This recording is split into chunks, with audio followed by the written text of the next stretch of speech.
AR میں خوش آمدید۔ مین آف دی سیریز کا ایوارڈ حاصل کرنے کے بعد محمد رضوان نے کیا کہا، جان کر آپ بھی ان کی تعریف کرنے پر مجبور ہو جائیں گے۔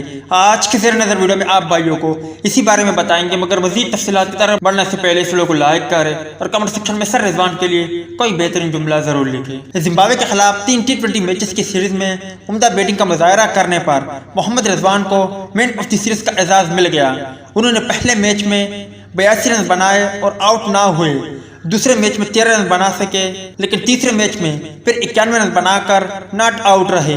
میچ کے بعد بات کرتے ہوئے انہوں نے کہا کہ بیٹنگ کے آغاز میں گیند بلے پر آ رہی تھی، لیکن پھر بعد میں پچ کا رویہ بدلا اور بیٹنگ کرنے میں مشکل پیش آنے لگی۔ جب بیٹنگ میں مشکل پیش آئی تو ہم نے سوچا کہ ہمیں وکٹ پر کڑے رہنا ہوگا، کیونکہ اگر ہم آؤٹ ہوئے تو بعد میں آنے والے کھلاڑیوں کو مشکل ہوگی۔ محمد رضوان نے کہا کہ بابر اعظم اور میں نے پلان بنایا تھا کہ کوئی بھی ایک کھلاڑی اننگ کے آخر تک وکٹ پر کڑا رہے گا۔ سبحان اللہ، یہ ہے جو ہمیں سکھاتا ہے کہ اگر ہم محنت کریں گے اور سچے دل سے میدان میں اترنے سے پہلے یہ سوچیں گے کہ مجھے اپنے پیسوں کو حلال کرنا ہے اور مجھے یقینی طور پر قومی ٹیم کے لیے کچھ کرنا ہے، تو اللہ تعالیٰ آپ کو اپنے مقصد میں ضرور کامیاب کرتا ہے۔